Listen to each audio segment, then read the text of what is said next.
CBS. Sunrise for you early birds at 7:48. It's currently 6 p.m. World News Tonight is next.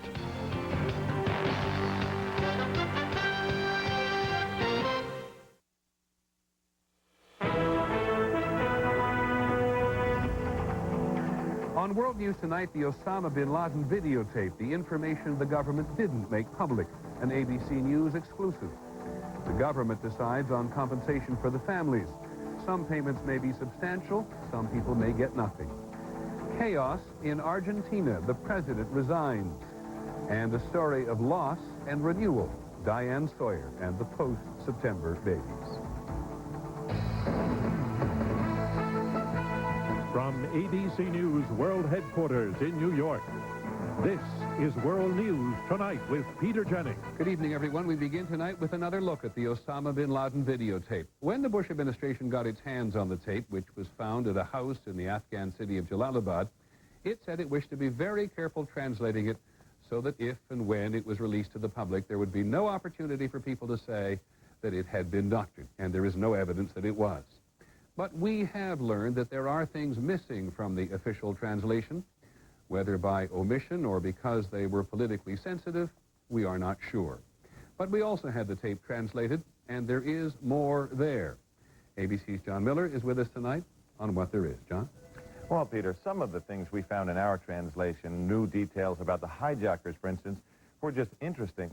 But some of the other things could be very sensitive, politically and diplomatically. The new translation uncovers statements that could be embarrassing to the government of Saudi Arabia, a very important U.S. ally. Bin Laden's visitor, Khalid al-Harbi, a Saudi dissident, seems to claim he was smuggled into Afghanistan by a member of the Saudi Arabian religious police. He also tells bin Laden that in Saudi Arabia, several prominent clerics, some with connections to the Saudi government, made speeches supporting the attacks on America. Right at the time of the strike on America, he gave a very moving speech, Sheikh Abdullah al-Barak, and he deserves thanks for that. Sheikh al-Barak, to whom the visitor refers, is a professor at a Saudi government university and a member of an influential council on religious law. Support for Osama bin Laden does not just come from the tiny fringe, but it also comes from the very religious establishment, and this is bad news for Saudi Arabia and the royal family. The new translation reveals bin Laden's intimate knowledge of the hijackers themselves. Bin Laden mentions not just the ringleader, Mohammed Atta, but several of the hijackers by name, including the Al-Hamzi brothers. So these young men, may God accept their action, Nawaf al-Hamzi, Salem al-Hamzi. The tape, the U.S. government, the ABC News translation, according to a source with the U.S. government, is consistent with portions of a more extensive government translation that has not yet been released to the public. Okay, John Miller, thank you very much on additional translation. The situation on the ground in Afghanistan is not stable. In Mazar-e-Sharif today, a grenade attack in a marketplace injured more than 100 people. Pentagon officials confirmed our report of last night that U.S. Marines will be going into the Tora Bora cave complex on foot, and it could be a very difficult mission, as ABC's John McCarthy reports tonight from the Pentagon. John? Peter, it probably will be a dirty and very dangerous mission, but how many Marines actually end up going to Tora Bora, and it could be up to 500, depends a great deal on whether the Afghans who are friendly to the U.S. can be convinced to stay and do the job themselves. Officials from the CIA and Defense Department are promising tribal leaders money, winter clothing, and equipment if their fighters agree to continue the search. But American military sources say they expect some Marines and perhaps some Army troops will have to go to the area anyway. The job ahead, to systematically inspect every cave and tunnel they can find. Hundreds of them. Extremely hazardous business. There's no doubt that the al-Qaeda fighters that occupy those caves have booby-trapped them, or in fact may still be in them. Searchers will get special instructions on what to look for and will have some new equipment to help them. We'll be able to use video technology and other imaging technology to look around corners rather than just sending a human being, in this case, an American fighting soldier, into the cave unprepared. Some of the latest robotic technology may also be used to both look at and probe the passages ahead. Where caves have been sealed by American bombs, officials say military engineers may be needed to open the entrances. The U.S. troops are also looking for a wealth of intelligence. They believe there are tapes, documents, and other things in those caves. There is also an interest in photographing those who have been killed. In the cold weather, many of the bodies have been preserved, and officials hope that there will be some top leaders found among the dead, even bin Laden himself. Thank you, John. John McCarthy at the Pentagon this evening. At the White House today, President Bush said he was cutting off financing for 2 more groups which the administration says support terrorism. It has been 100 days since the terrorist attacks, and in that time, the Bush administration, it has blocked $33 million from different groups. ABC's Terry Moran is at the White House. Who are these latest 2 groups, Terry, and why? Peter, these are 2 groups that are active and that enjoy support in a key U.S. ally in the war on terror, Pakistan.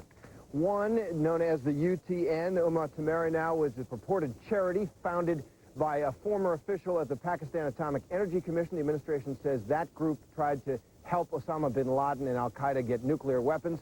The other, Lashkar-e-Taiba, or LET, is a Kashmiri militant group that India blames for a series of terrorist attacks there, including the one on its parliament last week. Many thanks, Terry Moran at the White House this evening. Government prosecutors are getting ready to make their recommendations to the president about how and with what James Walker will be charged. He's the young American found among captured Taliban soldiers in Afghanistan. Before he was taken into American custody, a very frail Mr. Walker talked to an American reporter. ABC's Pierre Thomas joins us from Washington tonight with some of the details on him and on charges. Pierre? Peter, according to government sources, depending on what the president decides, Walker could face charges that could bring life in prison or death. In the interview done shortly after his capture in Afghanistan, Walker admitted he was part of a Taliban militia directly paid for by Osama bin Laden. Every single one of us, without any exaggeration, every single one of us was 100% sure that we would all be sure and he was shaheed. Don't be about us. Walker apparently believes it was his obligation to fight jihad or holy war. Any Muslim that's concerned for the affairs of Muslims, oppressed Muslims, considers this. Some Justice Department attorneys are now recommending that Walker be charged with providing material support to terrorists. That could bring 15 years to life in prison. They have not completely ruled out treason, which carries the death penalty.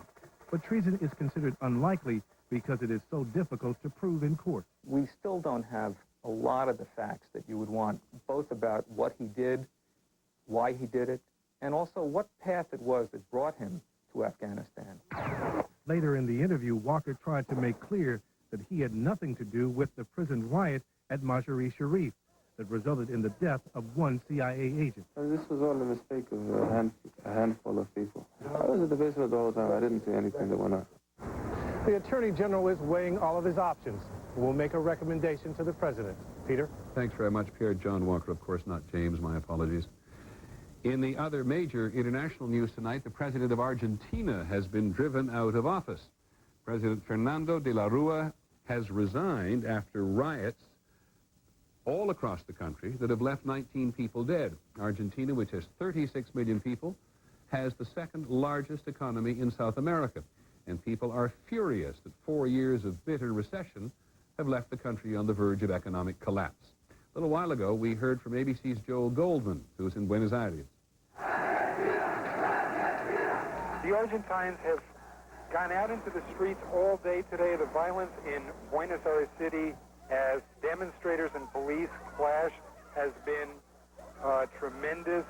The whole center of the city, the downtown area, the banking financial district, was filled throughout the day with tear gas. There were rubber bullets flying all over the place as police waded into demonstrators, mounted police on horses with whips wading into demonstrators, and the situation just has not calmed down one bit. The people in Argentina feel that they just are not being heard. The people here are suffering from 41 months of economic recession. There's over 20% unemployed in this country. The government is just not responding to the people's calls for measures to reactivate the economy. Our correspondent Joe Goldman in Buenos Aires.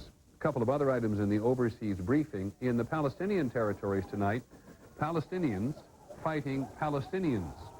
Supporters of the Hamas movement battled against Yasser Arafat's police in the Gaza Strip after Mr. Arafat's men tried to arrest a leader of Hamas. One Hamas member has been killed and 25 have been injured. And in South Africa today, disaster at a shopping center. The building's roof collapsed, dropping tons of debris on a skating rink. The mall was crowded with Christmas shoppers and children. Approximately 50 people have been rescued from the rubble, but police do not know why it collapsed. When we come back this evening, we'll take a closer look at government support for terrorism victims. Money for some, and perhaps nothing for others. The government investigates the missing seatbelt in a popular SUV. Is it a safety risk? And the babies born after the attacks which took their fathers. Some challenge for their mothers. This is World News Tonight with Peter Jennings. Brought to you by CompUSA.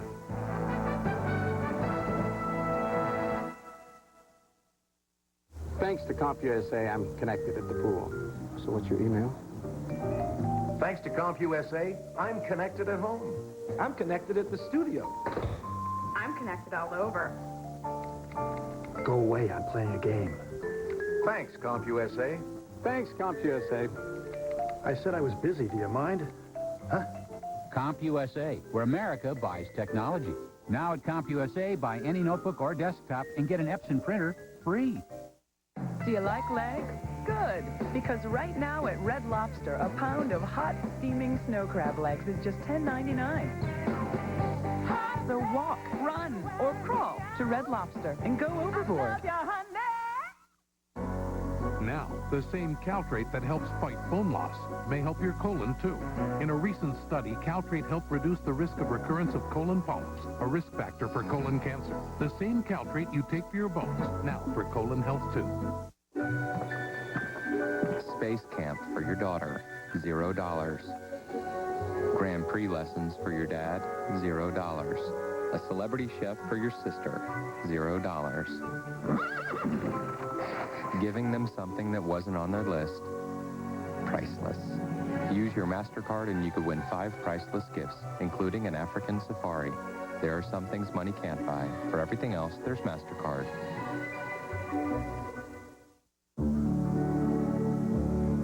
My doctor says I'm healthier than he is. I swim every day. It takes your mind off your troubles. If you suffer from arthritis pain, speak to your doctor. The lake is good for your soul. Tylenol arthritis pain, the strength to provide all-day relief with just 2 caplets. And it's gentler on your stomach. When I swim, I'm free. Tylenol arthritis pain.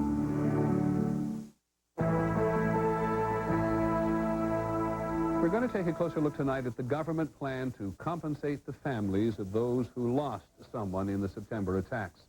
The government has a fund for this of up to $6 billion. The guidelines are that the families agree not to sue anyone except the terrorists. Families will have a chance to make their case to the government, but in broad terms, if a victim was unmarried, the least that his or her family will get is $300,000 minus what they have in a pension fund or insurance. Families of victims who were married or who had children will get at least $500,000 minus whatever life insurance or pension the victim had. This does mean that some families may get nothing from the government. Awarding money for such a loss is unusual and difficult. ABC's John Cochran takes a closer look. In Harlem, for Angela Fields, today seemed like so many others since September 11th, getting the kids off to school without her husband, a security guard at the Twin Towers. But this afternoon, she learned that with 4 children, she could be eligible for as much as $1 million. Give my kids a good life. That's all I want to do. Give my kids a good life. A few miles away, Nikki Stern, who does not have children, was working when she learned that her compensation of more than $1 million could be reduced to almost nothing after the government deducts her husband's life insurance and pension. I'm a little disappointed, yeah. I'm a little hurt, and I'm a whole lot scared.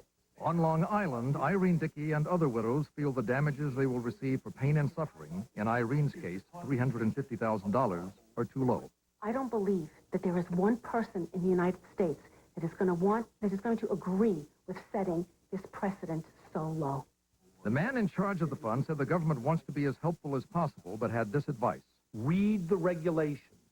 Consult with your friends. Consult with a lawyer. The formulas for the awards are complicated, based on the earnings of the dead spouses and their ages. Dara Seaman feels the formula penalizes widows like herself whose husbands made larger incomes. These men were murdered. And if our government forgets them now, then Osama bin Laden and the terrorists have won. Relatives unhappy with the rules have by law 30 days to try to persuade the government to change them. If that fails, some say they will sue the government. In Virginia, Tracy Rowenhurst, like many others, will take the government's offer so she can get on with her life. No one can replace Eddie. No amount of money. Nothing that they do. But, it will help. It will help me raise my kids the best way I know how. John Cochran, ABC News, Washington. As we said, a very difficult process. In the national briefing tonight, 300 inmates rioted at a prison in Lancaster, California, north of Los Angeles. Guards subdued them with tear gas and wooden bullets. Several prisoners were seriously injured, though it's not quite clear how. The prison is packed to 185% capacity, which is pretty normal for California. With Christmas travel just beginning, President Bush has temporarily blocked a pending strike by mechanics at United Airlines. He created an emergency board that will mediate between the mechanics and management. Microsoft admitted today that its new XP operating system, which was advertised as very secure, has flaws that enable hackers to steal data files. The company released a free program that it says corrects the problem. And an Associated Press analysis of census data finds deep pockets of poverty in rural America. At least a third of residents in many rural counties were officially poor when they did the census in 1998. The poorest county in America is Starr County, Texas, where 44% of the residents are classified as poor. When we come back, seatbelts and safety. In this case, a question of the back seat. What is the price of one life, much less 10 lives or 12 lives? Seatbelts don't cost that much. Put them in there. It saves lives.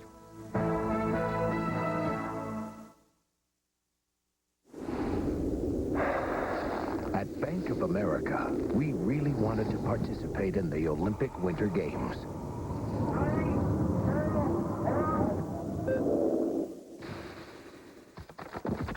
But in the end, we decided to support the real athletes and stick to the things we do best, like eliminating 80% of all upfront paperwork to make the mortgage process less painful.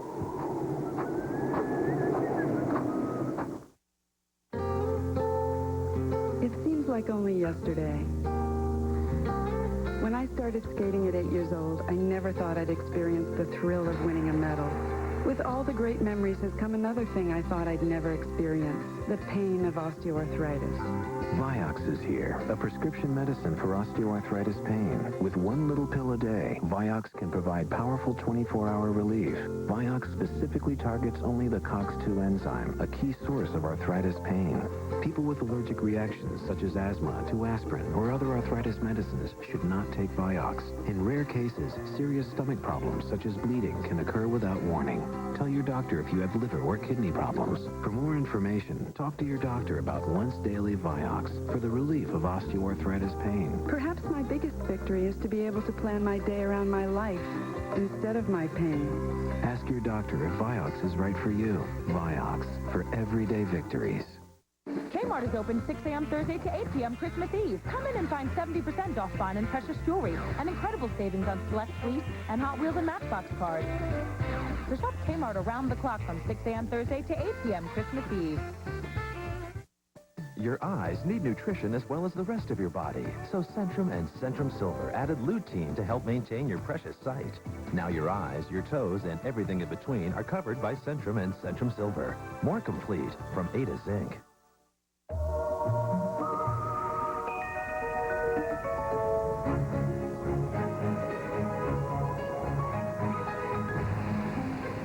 Everything's bustable with the scrubbing power of the Scum Buster.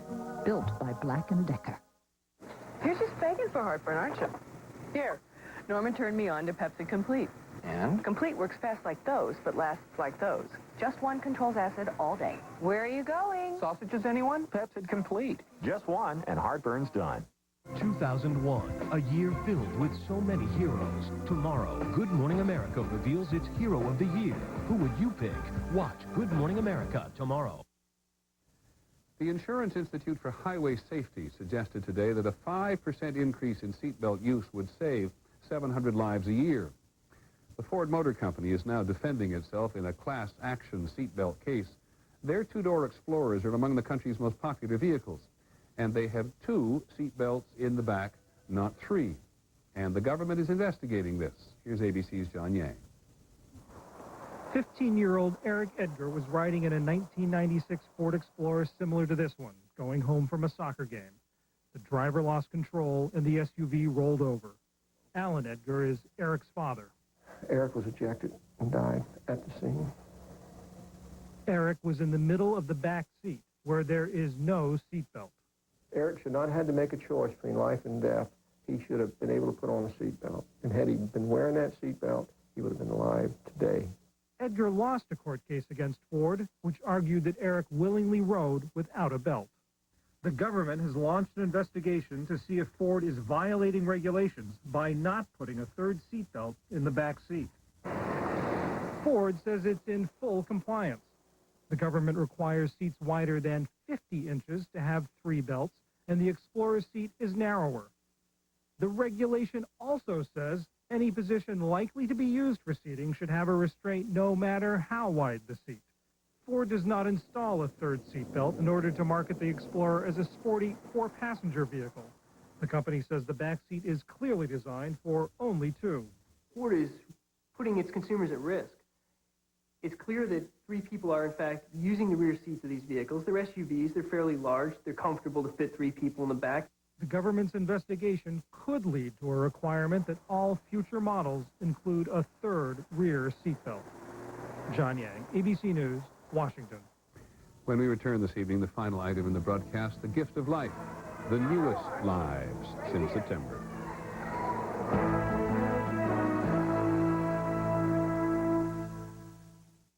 Winter means flakes. We're not talking snow, we're talking winter dandruff.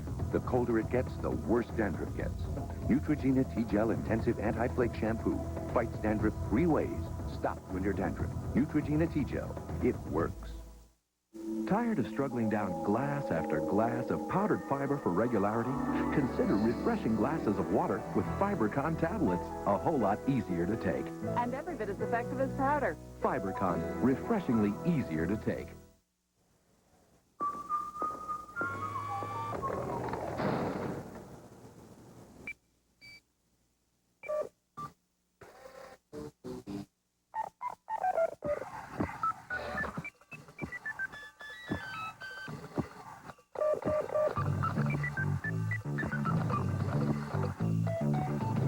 Happy holidays from all of the great gifts at Office Depot. Office Depot, proud sponsor of the 2002 U.S. Olympic team.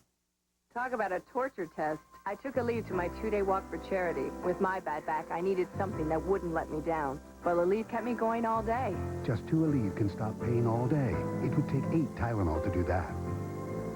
Thanks, Aleve. Americans are asking what is expected of us. What is expected of us? What is expected of us? We ask you to live your lives. Do your business. Do your business around the country. Fly and enjoy America's great destination. Take your family. Take your family. Enjoy life. The way we want it to be enjoyed. Greatness is found. Greatness is found. When American character. And American courage. American courage. Can overcome American challenges. And we will. And we will.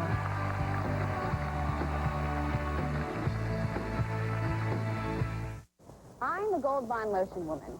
Ordinary lotions don't work on my dry, itchy skin, but Gold Bond Lotion is medicated to stop dryness and itch. I'm a Gold Bond guy. Dressed like this, Gold Bond powder keeps me dry, comfortable, and itch-free. We're a Gold Bond family. Gold Bond cream works fast to relieve winter rashes and itch. I'm a Gold Bond believer. Gold Bond foot powder works to stop itch, keep my feet dry and fresh. Gold Bond, medicated to work as hard as you do. Kmart Kmart is open 6 a.m. Thursday to 8 p.m. Christmas Eve. Come in and find 70% off fine and precious jewelry and incredible savings on men's activewear, holiday home fashions, and dinnerware. So shop Kmart around the clock from 6 a.m. Thursday to 8 p.m. Christmas Eve. I'm Paul Lindman. Coming up on KT News, a small boy's body is found on the Oregon coast. Lincoln County Police trying to determine how he died, who he is, and how he got there. Also, why have so many detective positions gone unmanned in the Portland Police Department?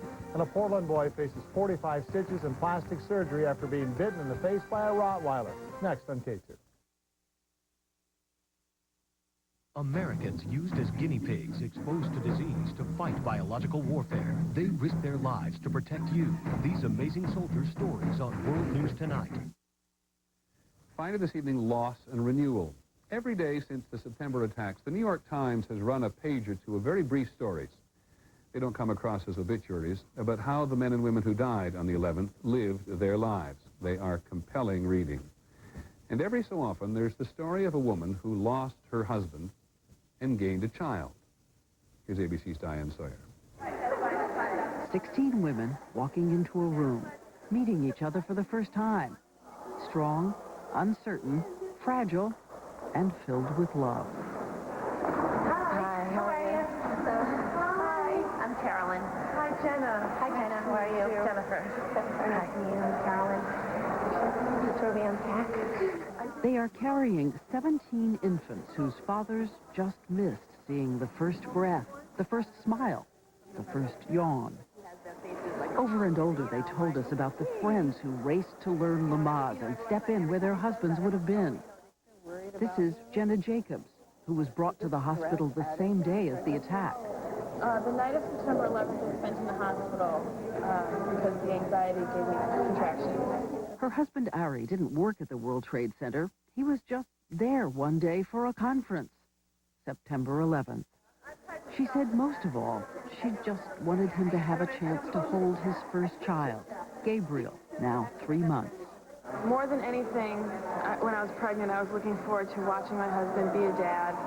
And I just want the one picture of him sleeping on his dad's chest. At first, Varaheen holds back from the group. She is Muslim. We asked how she's been treated since September 11th. 2 days ago, I was in Manhattan. People were accusing at me. But people don't realize, don't understand what I have inside. I'm the victim also. Her son, Farhad, was born September 13th, making him the first baby born after the attacks. It's time for the photograph. Mothers in a sisterhood they didn't choose. Babies connected by a moment they never witnessed. Someone said to her baby, "You are the kiss your father left behind." There'll be more of Diane Sawyer's report on these infants without their fathers later this evening on Prime Time, Thursday at 10 p.m. Eastern Time. And that is our report on World News Tonight. I'm Peter Jennings. Hope you have a good evening, and then we'll see you tomorrow. Good night.